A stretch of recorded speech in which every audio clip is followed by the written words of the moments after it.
A Souza Produções convida você a se tornar um patrocinador. Semeie no nosso ministério. Com a sua oferta poderemos produzir muito mais vídeos. Este é um ministério independente e, por isso, precisa da sua participação. Inscreva-se no canal e compartilhe os vídeos. Seja um multiplicador desta visão.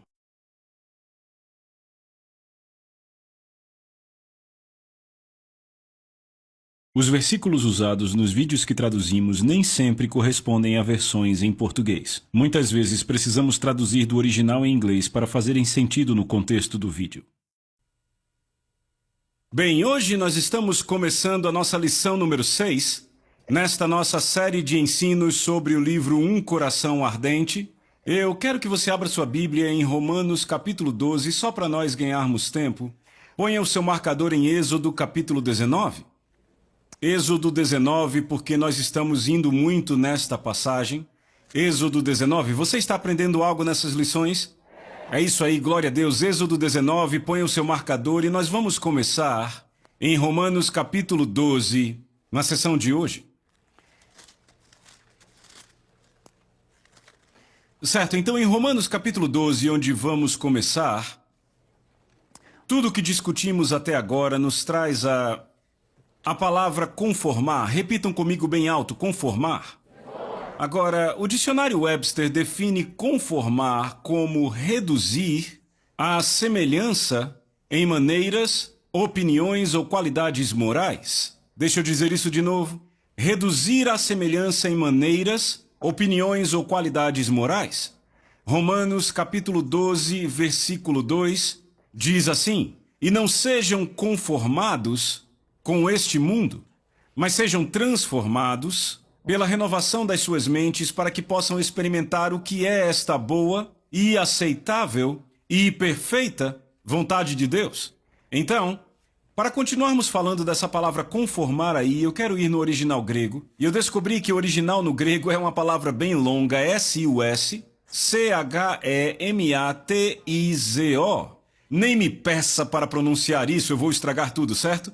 Mas o dicionário Strong's diz que é amoldar-se de maneira similar, conformar-se ao mesmo padrão figurativamente. O dicionário Divine diz assim: moldar ou dar forma a algo como outro. Eu gosto dessa. Moldar ou dar forma a algo como outro. Então os dois dicionários enfatizam o pensamento de moldar uma coisa para deixar semelhante a outra. E isso é exatamente o que vimos com Arão. Ele moldou o bezerro de ouro com uma ferramenta específica, não foi isso? Mas na verdade não era uma questão do que estava por fora, de fato, era bem o que estava dentro dele. Ele estava basicamente dando ao povo de Israel o que eles desejavam, não foi assim? Não é, disseram, façam-nos deuses, não foi? Agora, eu vou dizer assim, Deus faz uma declaração interessante sobre Israel em Ezequiel, capítulo 23, verso 8, na Nova Versão Internacional. Veja, é impressionante, ele se refere a Israel como ela. Ela não abandonou a prostituição que iniciou no Egito. Ouviu isso?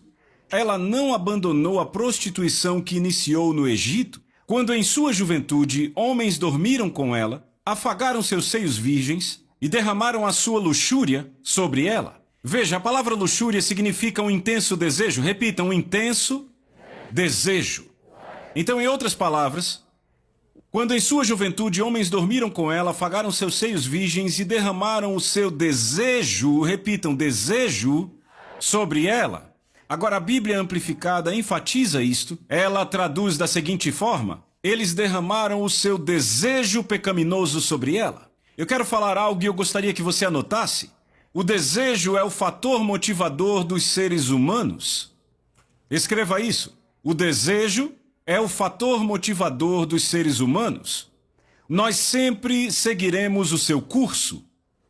Você pode dizer amém? Desejos e intenções são duas coisas diferentes. Embora muita gente ache que é a mesma coisa, sabe, dizem, eu tinha a intenção de fazer isso, mas você acabou indo para onde o desejo te levou, entendem? Intenções e desejos são duas coisas diferentes. Muitas vezes as pessoas confundem suas intenções com seus desejos. Você pode ter intenções boas e piedosas, mas podem não ser de verdade seus desejos. Você pode dizer amém? Lembra em Lucas capítulo 9, havia um homem que correu para Jesus e disse, Senhor, eu te seguirei aonde você for, certo? Jesus disse a ele, as raposas têm suas tocas, as aves seus ninhos, mas o filho do homem não tem onde repousar a cabeça? E de repente o homem começou a dar passos para trás e disse, sabe Jesus, eu vou te seguir de longe, eu vou investir no teu ministério, eu posso até ajudar no louvor tocando bateria. Ele meio que deu para trás. Por quê? Porque Jesus olhou no coração dele e viu que o desejo que prevalecia no coração dele era ter segurança. Então Jesus tratou diretamente com aquele desejo por segurança, dizendo, sabe, eu não tenho lugar onde repousar a cabeça. Outro homem apareceu e disse, sabe, Senhor, eu até te sigo, mas primeiro deixe eu me despedir das pessoas da minha casa. O desejo dele era por relacionamentos acima de tomar a cruz e seguir a Jesus. Estão acompanhando? Se você olha para o jovem rico, lembra o que a Bíblia diz? Você conhece a história do jovem rico? Veio todo faceiro para Jesus, com as suas roupas chiques, com o seu Rolex Sundial, simplesmente desceu, sabe, da sua carruagem Ferrari. E ele olha para Jesus e diz, o que é que eu faço para ser salvo? Quantos aqui veem um quadro assim? Certo, tá todo mundo errado? Sabe o que a Bíblia diz? Ele veio correndo para ele e ajoelhado. Aquele homem veio correndo para Jesus, cheio de paixão na frente da multidão e disse, bom mestre, o que eu tenho que fazer para ter a vida eterna? Estão comigo? Você diria que ele tinha, ouça, uma intenção de seguir a Jesus, uma intenção de herdar a vida eterna?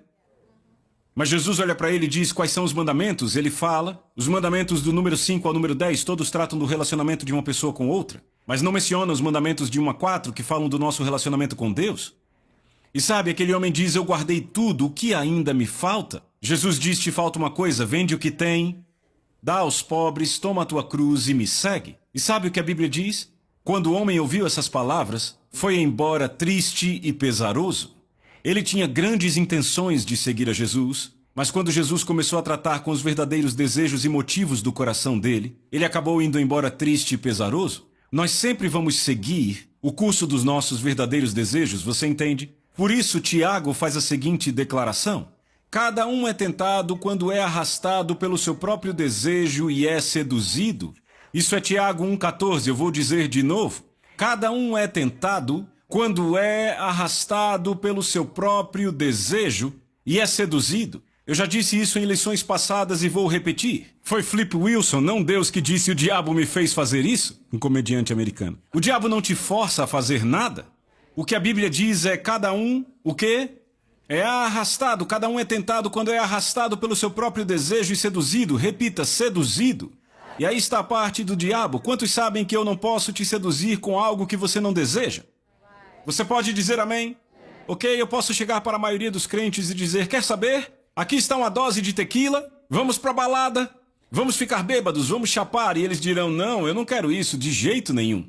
Porque eu não posso te tentar com o que você não deseja, mas eu posso te tentar com algo que você ainda não deixou na cruz. É por isso que a Bíblia nos diz, como crentes, que aqueles que querem seguir a Cristo devem crucificar seus desejos. O que significa é colocar os seus desejos debaixo do poder da cruz. Sabia que a cruz tem um poder? Sabia disso? Eu penso que hoje em dia perdemos isso de vista. A cruz tem poder para nos liberar. O desejo é um caminho que uma pessoa seguirá não importando quão boa a sua intenção venha a ser. Certo? Gálatas 5:24 eu acabei de citar, eu quero ler para você. Os que pertencem a Cristo Jesus crucificaram a carne com as suas paixões e os seus desejos. Isso não é algo que Deus faz por nós. É algo que nós temos que fazer por nós mesmos. Repita, nós mesmos. Eu quero contar um testemunho de um amigo meu. Uma noite eu estava pregando numa igreja e depois do culto o pastor me levou para jantar. E o cara era gigante, sabe? Ele tinha quase 2 metros de altura, um cara enorme. Ele era da polícia de Los Angeles. E antes de ele ser salvo, aquele homem fumava 4 maços de cigarro por dia. E no livro Um Coração Ardente eu escrevi que ele fumava 2 maços de cigarro por dia. Mas um tempo depois ele veio até mim num culto que preguei na Califórnia e ele disse, sabe John, você se enganou? Eu fumava 4 maços por dia. Eu disse, rapaz, eu fico surpreso que você ainda está aqui. Mas enfim, ele era uma caipora. Enfim, ele foi salvo e ele, tudo que era errado saiu da vida dele. Ele batia nas pessoas, se envolvia em brigas. Ele tinha uma boca podre, ele falava muito palavrão e ele disse, John, quando eu fui salvo, parei de xingar, a ira foi embora, tudo foi embora, mas sabe, os cigarros ficaram. E ele disse, sabe, durante 2 anos eu permaneci na palavra de Deus declarando que eu estava livre do cigarro. E ele disse, sabe, todo pregador visitante que vinha na minha igreja quando tinha fila de oração, eu era o primeiro da fila para ser liberto do tabagismo. Ele disse, sempre que os ministros faziam a oração, eu era o primeiro para receber. Ele disse, eu jejuei para ser livre do cigarro. Ele disse, eu clamava a Deus, eu citava a palavra de Deus, eu ficava forte e resistia ao diabo. Mas ele disse, eu não conseguia me libertar dos 4 maços de cigarro por dia. E ele disse, depois de 2 anos nisso, eu trouxe um amigo meu para um encontro especial na minha igreja. E ele disse, o meu amigo não era salvo, e esse amigo fumava 2 maços de cigarro por dia, por isso que eu confundi com 2 maços, certo? E ele disse, eu trouxe meu amigo ao encontro, ele acabou sendo salvo, cheio do Espírito Santo, e naquela noite foi livre instantaneamente do vício do cigarro. Ele disse, John, eu estava muito triste. Ele disse bem assim, eu estava arrasado.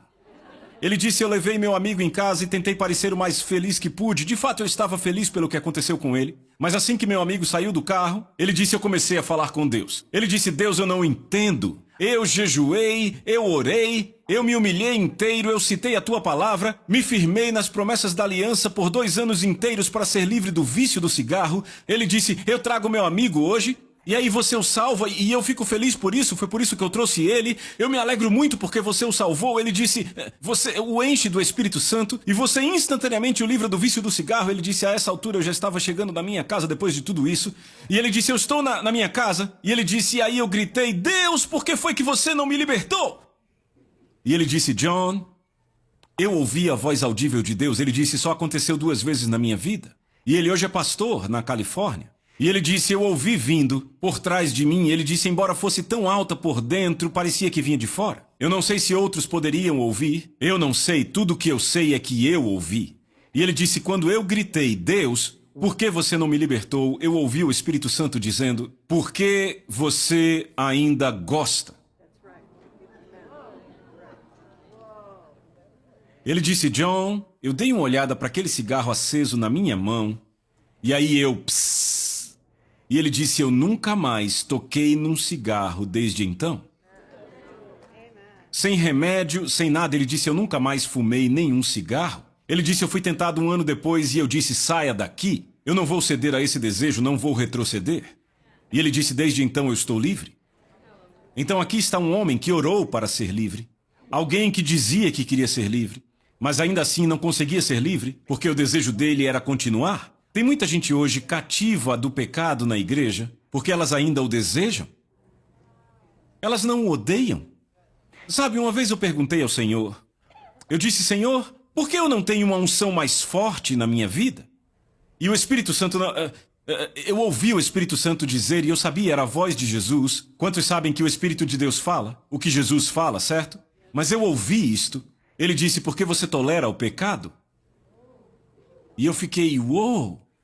Ele disse, não só na sua vida, mas na vida dos outros. E aí ele me levou para Hebreus capítulo 1. Você lembra quando o Pai se referiu a Jesus depois da ressurreição? Lembra o que o Pai disse a Jesus? Porque tu amas a justiça e odeias a iniquidade. Por isso Deus, o teu Deus, te ungiu. Ele disse, filho, eu não apenas amo a justiça, eu odeio o pecado. Quando você aprender a odiar o pecado como eu odeio, aí você vai ver a unção crescendo na sua vida, porque ele disse, amas a justiça e odeias a iniquidade. Por isso Deus, o teu Deus, te ungiu com óleo de alegria. Ele disse, a unção vai aumentar se você odiar o pecado como eu odeio. A razão para não termos uma unção maior nas igrejas é porque as pessoas ainda têm um forte desejo pelo pecado. É isso que acontece quando você entra na presença de Deus. Ele expõe estas coisas. E é isso que temos que estar dispostos a fazer, a dizer, deixe que a cruz lide com isto. Deixa eu te mostrar algo. Vá para Êxodo 19. Eu quero te mostrar os desejos deste povo. Veja, Deus deixou claro, ele disse, os filhos de Israel achavam muito difícil se libertar dos desejos que haviam sido implantados no Egito. Mas agora, deixa eu te dizer uma coisa. Moisés era mais enredado com o Egito do que Israel? Pense nisso. Moisés viveu na casa do faraó, ensinado pelos seus mestres. Todos os seus amigos eram egípcios. Os filhos de Israel pelo menos viveram se relacionando uns com os outros. Em outras palavras, suas influências, eles pelo menos podiam influenciar uns aos outros, não tinham amigos egípcios como Moisés. No entanto, Moisés teve mais facilidade de se ver livre dos desejos do Egito do que Israel. Não é impressionante? E você olha para as intenções de Israel, eu vou ler para você, vimos na lição passada, Êxodo 19, porque Deus disse, eu descerei no monte, e o que eu quero que o povo faça é que eles se santifiquem. E o povo disse no verso 7, veio Moisés e chamou os anciãos do povo, e expôs diante deles todas estas palavras que o Senhor lhes havia ordenado. Então o povo respondeu a tudo que o Senhor falou, faremos. Daí Moisés levou as palavras do povo ao Senhor. Então o povo, ouça, tinha grandes intenções, mas os desejos eram diferentes. Sabe, se você olhar para Moisés e olhar para os filhos de Israel, você vai ver dois grupos de pessoas. Eles representam dois grupos de pessoas na igreja hoje. Eu pessoalmente acredito que é quase como uma linha divisória no meio da igreja hoje, e há dois grupos diferentes. Um grupo representado por Moisés e o outro representado pelos filhos de Israel. Você está comigo? E eu te mostro que há uma diferença bem clara. Primeiro, vamos olhar para os filhos de Israel. Vá para Êxodo capítulo 4, bem rápido, vamos lá. Se examinarmos Israel e examinarmos Moisés, veremos por que muitos hoje na igreja se conformam ao mundo. Saberemos por que vivem tão enredados e em cativeiro e por que não abandonam os desejos que o mundo lhes impôs quando dormiu com ela na juventude. Agora, em Êxodo, nos primeiros capítulos, Israel está claramente em cativeiro e Deus levanta Moisés, Deus vai até Moisés no deserto e diz, Moisés, eu ouvi os clamores do meu povo, vi como têm sido afligidos pelo Egito todos esses anos, e eu virei e os libertarei, e você é o homem para isso? E então Deus diz a Moisés, Moisés, essas são as palavras de libertação que você deve ir e falar com Faraó. Você vai ordenar que ele deixe meu povo ir e Deus diz os sinais que ele deve realizar. Agora Moisés desce daquele monte e então ele vai ao Egito, mas antes de ir a Faraó, ele primeiro vai aos líderes das tribos de Israel. Agora entenda, provavelmente milhares de líderes, ok? E veja o que acontece em Êxodo capítulo 4, veja o verso 29. Então Moisés e Arão se foram e ajuntaram todos os anciãos dos filhos de Israel. E Arão falou todas as palavras que o Senhor tinha dito a Moisés, e este fez os sinais à vista do povo. Vejam o verso 31, e o povo creu, repitam, creu. Diga de novo. Eles creram, e tendo ouvido que o Senhor havia visitado os filhos de Israel, e lhes vira a aflição, inclinaram-se e o adoraram. Agora imagine isso. Aqui estão esses caras, milhares de líderes a quem Moisés vai antes do encontro com Faraó. Líderes que estiveram em cativeiro a vida inteira. Escravidão, uma escravidão bem pesada. Os pais deles falaram de uma libertação que viria e os libertaria. Mas os seus pais nasceram e morreram e nunca viram a libertação. Os seus avós falaram de um libertador que viria e os libertaria do cativeiro do Egito, mas os seus avós nasceram e morreram e nunca viram a libertação. Os seus tataravós falaram de um libertador que viria e os libertaria do cativeiro do Egito, mas os seus tataravós nasceram e morreram e nunca viram a libertação. E sabe o que esses caras pensavam? Será que eu serei como o meu pai? Será que eu vou ser como o meu avô? Será que eu vou ser como o meu tataravô? Será que eu vou nascer e morrer como escravo, construindo a herança de outro homem sem nunca ser livre? E de repente entra naquela sala, naquele auditório, um dos príncipes do Egito, que por acaso era hebreu, treinado como um guerreiro. Ele se levanta e declara a palavra de Deus e mostra sinais sobrenaturais. Você consegue imaginar a movimentação que foi causada naquele encontro? Imagine eles chorando, eles louvando e adorando tudo isso ao mesmo tempo. Meu pai pregou sobre isso e nunca viu. O meu avô pregou sobre isso e nunca viu. O meu tataravô pregou sobre isso. Eu agora estou vendo o libertador. Deus está nos libertando. Seremos livres. Você consegue imaginar? Você consegue imaginar a paixão naquele lugar? Agora Moisés sai daquele ambiente e vai direto para Faraó. E diz exatamente a mesma coisa, o que Deus disse para ele falar. E aí Faraó responde, Então o povo não tem muito o que fazer, eles querem adorar esse Deus no deserto, hã? Bem, então agora eles vão fazer tijolos sem palha, que arranjem sua própria palha. Você não imagina o que era ser um hebreu? Eles se levantavam ao nascer do sol, iam para as olarias para fazerem a cota de tijolos e a palha era dada para isso. Trabalhavam o dia inteiro até o sol se pôr, iam para casa e apagavam nas suas camas. E basicamente levantavam na manhã seguinte ao nascer do sol e começavam tudo de novo. Essa era a vida deles. Você entende? Então agora Moisés prega a palavra do Senhor. E o que acontece? Faraó diz, eles não têm o que fazer.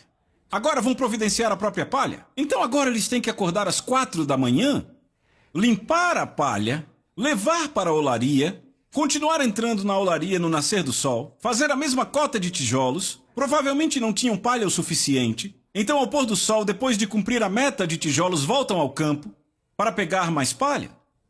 Então, a pregação de Moisés aumenta a dificuldade deles. Lembram que Jesus disse? Quando a palavra vem, a tribulação surge por causa da palavra imediatamente e ficam ofendidos. Quantos aqui sabem que quando se tornaram crentes e decidiram seguir a Jesus de verdade, tribulações e provas começaram ali mesmo? Então aquele povo estava frustrado. Sabe o que chegaram para Moisés e disseram? Moisés, pare de pregar. A vida era melhor para nós antes de você aparecer. Apenas pare de pregar, apenas pare, apenas pare. Daí Deus em sua misericórdia mesmo assim liberta o povo, não é? E Moisés os tira do Egito e eles agora estão dançando, gritando e louvando, certo? Eles agora têm ouro, estão curados depois daquela Páscoa. Não foi assim? E eles viram todos os egípcios morrendo e eles preservados. Agora todos dançando, certo? Todos empolgados, não é verdade, hã? Mas então Moisés os guia direto para o Mar Vermelho, provavelmente o pior lugar para onde poderiam ter ido. Porque Deus então endurece o coração de Faraó e ele persegue o povo em suas melhores carruagens. E agora eles estão chegando no Mar Vermelho e pensam que líder burro a gente tem. E agora Faraó está prestes a massacrá-los. Agora veja, vá para Êxodo 14. Êxodo 14. Veja aí em Êxodo 14, verso 10. E quando Faraó se aproximou, os filhos de Israel levantaram seus olhos e eis que os egípcios marchavam contra eles. Então tiveram muito medo e os filhos de Israel clamaram ao Senhor. Veja que coisa religiosa. Verso 11, disseram a Moisés, foi por falta de túmulos no Egito que você nos trouxe para morrermos no deserto, o que você fez conosco, tirando-nos de lá. Veja o verso 12. Não foi esta a palavra que lhe dissemos no Egito, dizendo, nos deixe em paz, para que possamos servir os egípcios. Vejam isso. Pois teria sido melhor para nós servir aos egípcios do que morrer no deserto. Repitam comigo, teria sido melhor para nós? Diga de novo. Diga de novo. Pois teria sido melhor para nós? Se estas palavras estão em você, vão te impedir de cumprir o propósito de Deus na sua vida. Você está entendendo? E o que acontece? Deus abre o Mar Vermelho e eles passam a pés enxutos, não é? Chegam do outro lado, o que acontece? Miriam e as outras mulheres pegam os tamborins e vão fazer uma festa pentecostal. Dançando, cantando, gritando, louvando ao Senhor. Nunca mais duvidaremos de Deus de novo. Ele destruiu nossos inimigos. Ele pôs a nação mais poderosa do mundo para morrerem no Mar Vermelho, carros, cavalos e seus cavaleiros. E eles celebravam. Todos tão animados, nunca mais duvidariam. 3 dias depois. 3 dias, conte. Hoje é domingo, segunda, terça, quarta.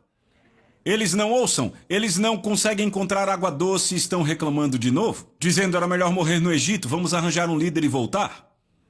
Então Deus dá água doce a eles, e alguns dias depois eles não têm mais comida e sabe o que estão dizendo? Era melhor voltar para o Egito porque Moisés nos trouxe para morrer no deserto. E reclamando de novo. Agora o auge é quando vão espiar a terra prometida. Vá comigo, por favor, para Números 14. Números capítulo 14. Oh meu Deus, você não vai acreditar quando vir. Números capítulo 14.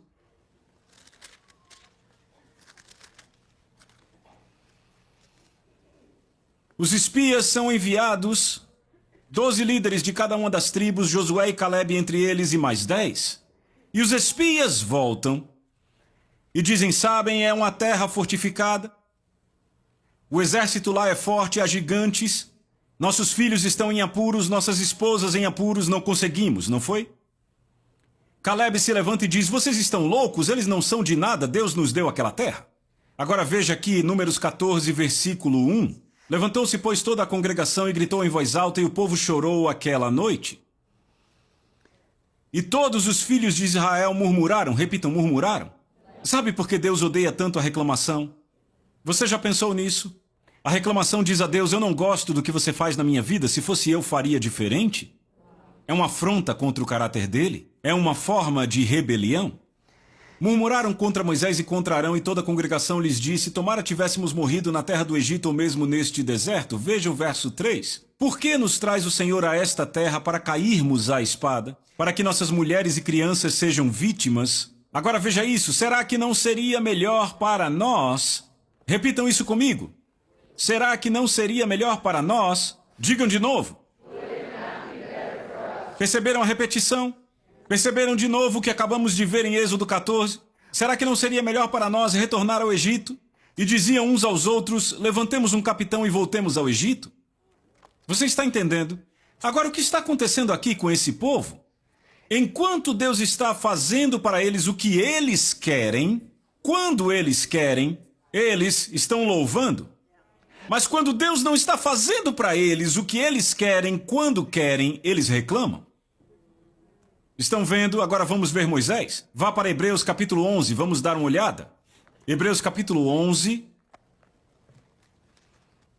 verso 24 diz: pela fé, Moisés, quando já homem feito, recusou ser chamado filho da filha do faraó, preferindo, repitam, preferindo, sofrer aflição com o povo de Deus do que usufruir dos prazeres passageiros do pecado, considerando o opróbrio de Cristo por maiores riquezas do que os tesouros do Egito, porque contemplava a recompensa. Rapaz, tem muita coisa aí. Volte para o verso 25. Veja, ele diz: preferiu ser maltratado. Repitam, preferiu. Quantos sabem que Israel não preferiu sofrer? Quantos sabem que eles simplesmente entraram nisso? Moisés, por outro lado, escolheu. Você está acompanhando?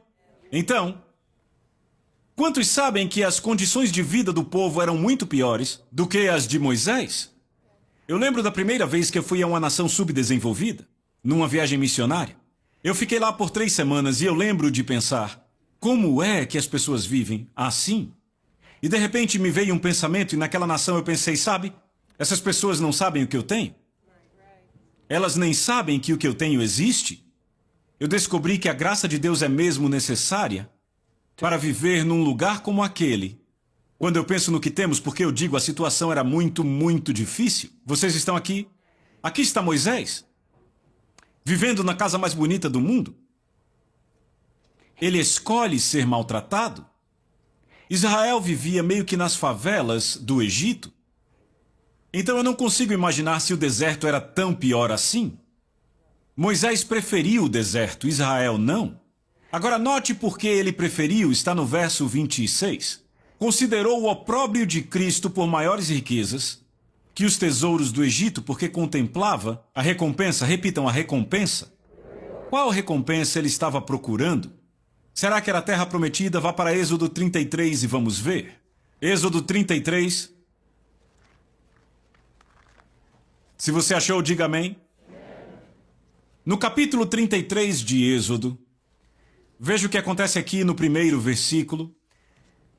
Depois ordenou o Senhor a Moisés: saia deste lugar com o povo que você tirou do Egito e vá para a terra que prometi com juramento a Abraão, a Isaque e a Jacó, dizendo: eu darei a seus descendentes. Mandarei à sua frente um anjo e expulsarei os cananeus, os amorreus, os hititas, os ferezeus, os heveus e os jebuseus. Agora pare e olhe para mim. Deus diz a Moisés: vá, avance, pegue o povo. Vão para a terra que mana leite e mel, a terra prometida que eu prometi a Abraão, Isaque e Jacó. Ele disse: você será escoltado por um anjo e eu vou expulsar todos os hitas. Não é? Não é? Mas veja o que ele diz no verso 3. Vão para a terra onde manam leite e mel, pois eu não irei no meio de vocês, para que eu não os destrua no caminho esse povo de dura cerviz. Olhem para mim. Então Deus diz: vão para a terra prometida, vou expulsar todos os hitas, vou enviar o meu anjo, mas eu não vou. Agora, muito me alegra que ele não fez a oferta a Israel, porque se eles preferiam o Egito, sem Deus, tenho certeza que teriam feito uma festa e ido-se embora para a terra prometida com aquele anjo. Não é? Diziam o tempo todo, vamos voltar para o Egito? Queriam ir para o Egito sem Deus, quanto mais para a terra prometida com um anjo. Se Deus fizesse a oferta para eles, tinham agarrado e ido, não é? Mas eu quero que vejam o que Moisés disse. Vá para o verso 15. Então Moisés disse a Deus, se a tua presença não vem conosco, então não nos tire daqui. Olhe para cá, por favor. Deus faz uma oferta a Moisés. Vá e leve a terra que eu te prometi. Certo? Mas eu não vou.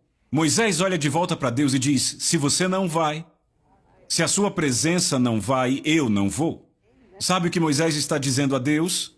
Se eu tivesse que escolher, ouviram o que eu disse, se eu tivesse que escolher, eu ficaria com a sua presença neste lugar de dificuldade e sofrimento, ao invés da terra prometida sem a tua presença. Em outras palavras, se eu tivesse que escolher, eu preferia você às suas promessas. Foi exatamente o que Moisés disse. Então a recompensa para Moisés não foi a terra prometida. A recompensa para Moisés era o próprio Deus. A recompensa para Israel era a terra prometida. Por isso ficavam reclamando. Você disse que nos daria essa terra. Terra de leite e mel, e aqui estamos nesse deserto. Estamos morrendo de sede, nós aqui com fome, sem uma comida que preste, com esse pão estúpido. Ainda não vimos os figos, os damascos que você prometeu. Cadê a terra onde mana leite e mel? Ora, vamos! Eles queriam as promessas. Moisés queria a ele. A recompensa de Moisés o manteve focado de forma correta. Você está comigo? Lembra que Paulo disse, ele disse, eu prossigo para o alvo, o objetivo da suprema vocação de Deus em Cristo Jesus. Qual o objetivo? Ele diz no verso anterior, que eu possa conhecê-lo intimamente e o poder da sua ressurreição. Deixa eu te dizer, essa é a linha divisória na igreja. Você tem pessoas servindo a Deus porque querem ir para o céu, não querem ir para o inferno. Servem a Deus porque gostam das bênçãos, do que foi prometido, saúde, prosperidade, mas ainda assim não têm uma paixão por Ele como Moisés tinha. E aí você tem pessoas na igreja que são apaixonadas pela presença de Deus, com fome e sede só de conhecê-lo. Essas pessoas desfrutam das promessas de Deus. Quantos sabem que Deus não diz você não pode ter as promessas, tem que escolher? Não obstante poder haver um período na sua vida em que Ele diga eu te deixo escolher. O que você quer perseguir só para ver o que vamos buscar, como Ele fez ali, você entende? Sabia que há momentos em que Deus faz ofertas para nós que Ele espera que recusemos? Deus fez a Moisés uma oferta que Ele esperava que ele recusasse.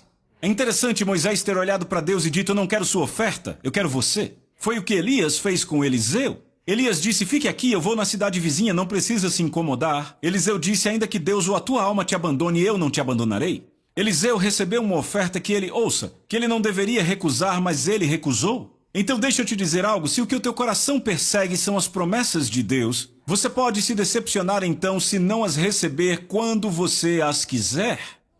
Quando Israel não recebeu a promessa, quando queria, começou a reclamar.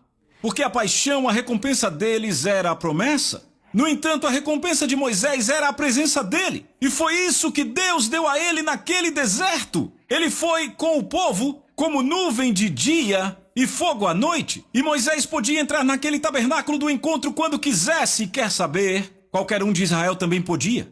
Mas sabe o que Israel fez quando Moisés entrou naquele tabernáculo do encontro? Ficaram cada um na porta das suas tendas olhando ele entrar. Nenhum deles entrou. O único que entrou foi Josué.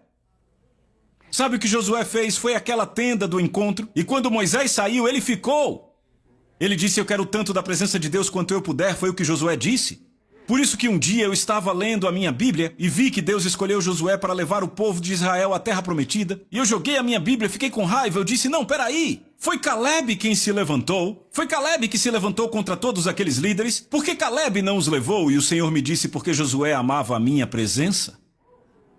Ele disse, foi Josué que entrou na tenda do encontro e ficou lá mesmo quando Moisés saiu. Qualquer um de Israel era bem-vindo ali, você se lembra disso? Moisés levantou a tenda, mas o povo só ficava na porta das suas tendas olhando o homem de Deus entrar, ao invés de eles mesmos entrarem. Quantas pessoas hoje vêm ouvir o homem de Deus para saber o que ele recebeu na tenda do encontro, mas elas mesmas não entram?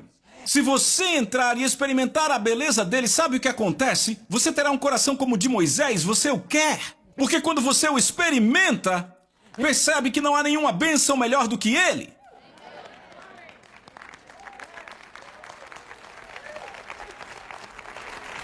E este é o problema na igreja hoje. As pessoas não provam o dom celestial. Hebreus fala disso, sobre provar o dom celestial. Quando você prova o dom celestial, você foi pego, você fica que nem um viciado.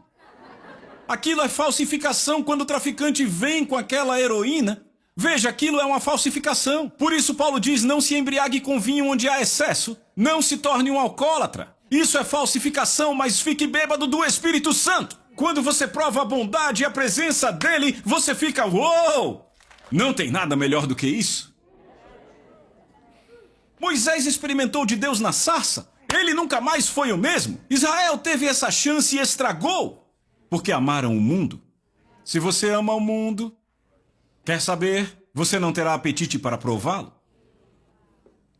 Então o foco inteiro se concentra em qual a motivação principal para a vida deles. A motivação principal da vida de Moisés era amar a Deus pelo que ele era. A motivação principal de Israel era amar a Deus pelo que ele podia dar a eles. A Soso Produções convida você a se tornar um patrocinador. Semeie no nosso ministério. Com a sua oferta poderemos produzir muito mais vídeos. Este é um ministério independente e, por isso, precisa da sua participação. Inscreva-se no canal e compartilhe os vídeos. Seja um multiplicador desta visão.